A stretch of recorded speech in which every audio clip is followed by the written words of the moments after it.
E aí pessoal, tudo bem? Vamos para mais um procedimento de reparo. Então, esse daqui é um POCO X3 Pro, que a gente fez a CPU com todo o cuidado possível, e no checklist ele falhou a biometria. Como ele é um aparelho que já passou por outra assistência, a gente começa a testar contra a biometria, ver se a biometria dele não está rasgada, mas mesmo assim a gente testou contra a biometria e ele não funcionou. Eu vou mostrar para vocês na tela de teste qual é o erro. Então aqui é a tela de teste. E a gente entra aqui ó, na biometria e ele apresenta a falha, certo? Então, como é um aparelho que já passou por outra assistência, a gente desconfiou principalmente da biometria. Às vezes não está rasgada, né? Mas por manipulação em outros locais, aí a gente sabe como é que é, né? Então, onde que a gente analisa? A gente analisa essa região aqui, ó. Exatamente essa região. Porque muitas pessoas passam a fita aqui, ó, onde vocês veem a pinça e corta a biometria. Aí o pessoal esconde a biometria cortada embaixo dessa borrachinha. Aí você faz seu checklist de entrada e nem percebe que a biometria está rasgada, você só descobre depois. Nesse caso aqui, a gente não considera que a biometria está danificada porque a gente testou com outra e também não funcionou. Esse daqui é um caso bem interessante porque quando isso acontece, o que a gente faz? A gente analisa a condução reversa, certo? Por quê? Porque a biometria ela só tem duas alimentações e todas as outras linhas são as linhas de comunicação com a CPU. Vamos analisar o esquema elétrico para a gente ver como é que funciona a questão do conector, né, no borneo, como é que ele fica. Esse daqui é o conector da biometria, vejam só, são duas alimentações e todas as outras linhas vão direto para a CPU. Então, o que é comum acontecer? O que é mais frequente? É um caso em que você verifica curto em alguma das linhas de comunicação, né? Porque linha de alimentação não. Você mexeu na CPU, então ter um curto na linha de alimentação é improvável. Então, normalmente você tem curto ou linha OL nas linhas de comunicação, nas linhas de dados, certo? Então, vamos aferir aqui no multímetro, em escala de condução reversa, essas linhas. Porque a gente vai procurar duas coisas. A gente vai procurar curto ou linha OL, certo? De forma geral, né? A gente vai encontrar esses dois tipos de comportamento.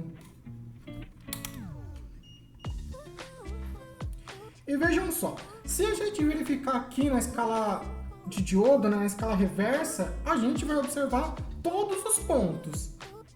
Vejam só, o primeiro,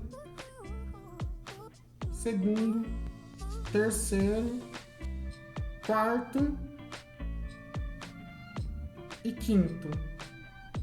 Todos esses valores aqui, eles estão muito próximos do padrão, certo? Não tem muita variação. Então o que acontece? A gente não verificou linha OL e não verificou linha em curto, certo? Mas pode ocorrer um segundo cenário, certo? Isso aqui foi uma dica do Leandro Jamper em uma das aulas dele, e assim, eu achei uma dica assim, muito eficiente na hora dos testes, porque assim, teoricamente tá tudo certo com esse conector, aí você fica na luta, mas o que tá acontecendo, né? Mas vejam só, olha esse cenário. Se essas linhas de comunicação entrem curto entre elas, você vai ter valor de condução reversa dessas linhas, mas você vai verificar curto entre elas. Mas e a sacada para você fazer esse teste de curto entre elas, certo? Então a grande ideia é você fazer exatamente isso, verificar curto entre as linhas, porque é aí onde o seu teste pode estar com falha, certo? Você verificou que tinha condução reversa, tinha, mas você não verificou se tinha curto entre as linhas. Por fim, para fazer essa verificação, o que eu faço, né? Então aqui, ó, eu coloco uma ponta aqui, né, no primeiro e saio testando com todos os outros. No caso, né, eu testo com o segundo, terceiro, quarto e com o quarto, ó, ele já deu 0.038. E não era para ter uma resistência tão baixa entre essas linhas, certo? Então vamos ver quem são essas linhas. É o primeiro e o quarto. O primeiro, ele diz que é o SCLK. 1, 2, 3, 4. 4. E o quarto, ele diz que é o MOSI. Então, SLK e MOSI. Então, vejam só, linha de SLK, essa daqui.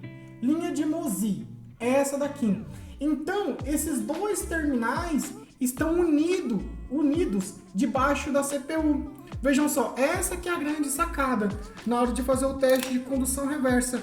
Porque nesse tipo de situação aqui, você pode tentar abstrair, né? Tentar procurar outras coisas se você não faz esse tipo de teste, né? Porque você fica meio que sem entender o que está acontecendo. Tinha as duas alimentações, tinha a condução reversa em tudo, eu testei com outra digital e mesmo assim não funcionava. Talvez poderia restar a questão de você achar que é software, né? E formatar o aparelho. Mas nos testes na tela de teste, a biometria não costuma falhar por falha de software, entende? Então a gente vai fazer o que agora? Vai remover a CPU novamente, fazer o reballing dela. Eu vou tentar remover a CPU de uma forma estratégica para ver se a gente consegue verificar a união das esferas, certo? Então vamos partir para o processo.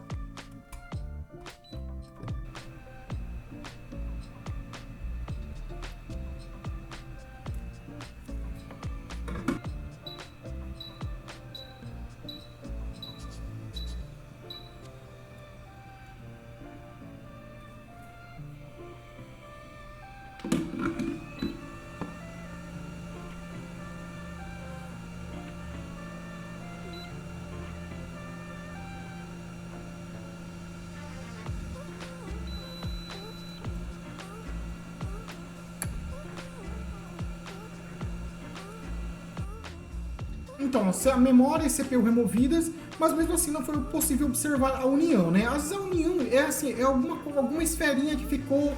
A união às vezes está unida por uma camada por um fio de solda muito fino. Aí quando você já tira a CPU, esse fio ele desfaz, certo? Mas vamos dizer assim que pode ter um cenário de trilha interna unida, alguma coisa assim. Então esse é o momento da gente testar a linha novamente, certo? Como ela é uma linha de comunicação, se a gente verificar linha por linha, ela dá OL, mas e entre linhas também deveria dar OL, certo?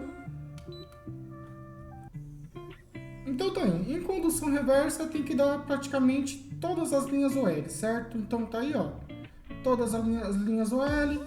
E se a gente verificar o primeiro com o quarto, primeiro, segundo, terceiro, quarto, dando OL, certo? Isso significa que as linhas, não existe uma união das linhas, né, por trilha, alguma coisa assim. Então agora o processo é refazer o reballing da CPU e da memória RAM e soldar no aparelho.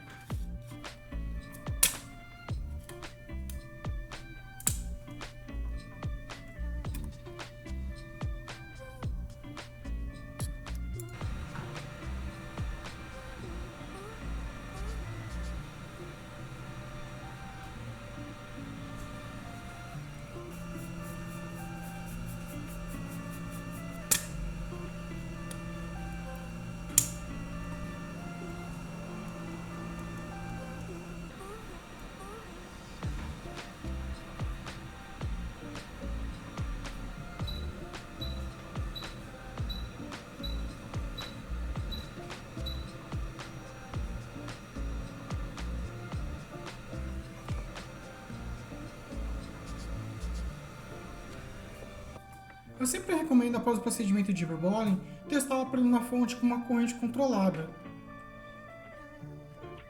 Isso por quê? Porque a placa do celular, ela é pequena, certo? Mas há muitas coisas ali. Então, a mínima interferência que a gente faz na placa pode acontecer alguma coisa. Então, o que a gente faz? A gente coloca a fonte numa corrente controlada, porque caso tenha ocorrido algo, não fugir do controle, entende? Pressiona Power.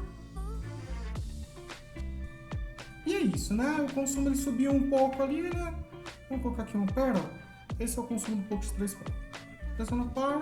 Eu testo ele só com positivo e negativo porque eu testo somente o pulso de boot dele. E tá aí, né? Tá com o pulso de boot normal.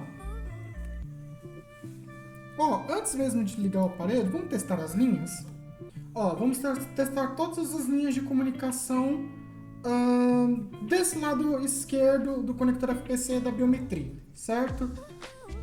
Então é isso, né? Ele tem todas as conduções reversas. Vejam só, São todos com valores muito próximos, não é só o último que é o 815. Vamos testar novamente o primeiro com o quarto? Vejam só o valor que ele está dando. Bem diferente. Então agora a gente entra na tela de teste para testar a biometria. Se a gente for aqui, ó, sobre o telefone, informações detalhadas, aí é só ficar clicando em kernel.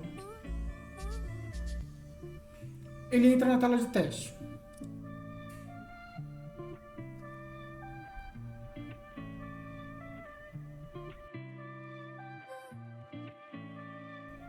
Outra coisa curiosa, né? Eu acabei não mostrando, mas quando a gente tentava cadastrar alguma digital da biometria, ele não aparecia o sensor.